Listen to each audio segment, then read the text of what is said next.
नमस्कार।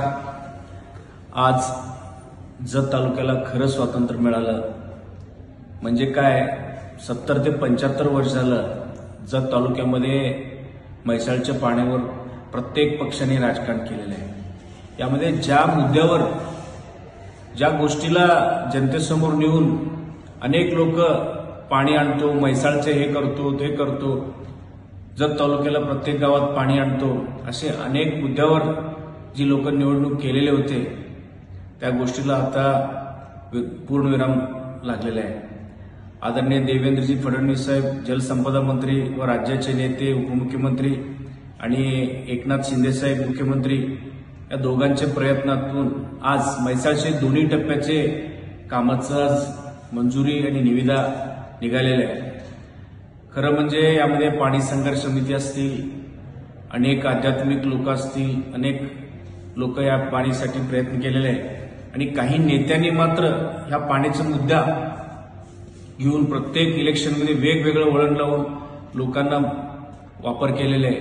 आता खरं म्हणजे काही लोक श्रेय घेण्यासाठी पुढे येतील की आमच्यामुळं, आमच्या संघर्षामुळं हे झालं ते झालं। त्या लोकांना खरंच जगची जनतेने आता उर्वरित येणाऱ्या कालावधीत जागा दाखवायला पाहिजे की प्रत्येकानं आता जे काही लोकप्रतिनिधी आहेत त्यांना 5-5 वर्षाची मुदत लोकांनी दिलेली आहे, त्यांचे कार्यकालात झालेले नाही आणि केवळ भारतीय जनता पक्ष आणि एकनाथ शिंदे साहेब, देवेंद्र फडणवीस साहेब यांनी पंतप्रधान जलसिंचन योजनेमध्ये हा योजना घेऊन खूप मोठं जत तालुक्याला न्याय दिलेले आहे। येणाऱ्या काळामध्ये जतचे उत्तरोत्तर उन्नती होणार आहे। त्यामध्ये इथून पुढे जतचे विकास आणि पर कॅपिटा इन्कम असतील, आता उद्योगधंदे असतील, येणाऱ्या काळामध्ये येणार आहे।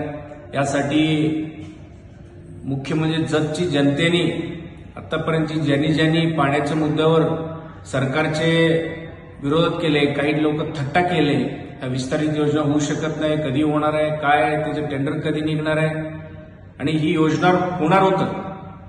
ज्यावेळी योजनेची अनाउन्समेंट झाली, निविदा होणार होतं की आमच्या कोंबड्याला दिवस उगवते असं इथं जतमध्ये बसून शासन दरबारी फॉलोअप न घेता जतमध्ये बसून काही लोकांनी याचं श्रेय घेणे, लोकांना मूर्ख करणे किंवा पॉलिटिकलमध्ये आपलं महत्वाकांक्षा, राजकीय महत्वाकांक्षा वाढवणे असे अनेक प्रकार काही नेत्यांनी केलेले।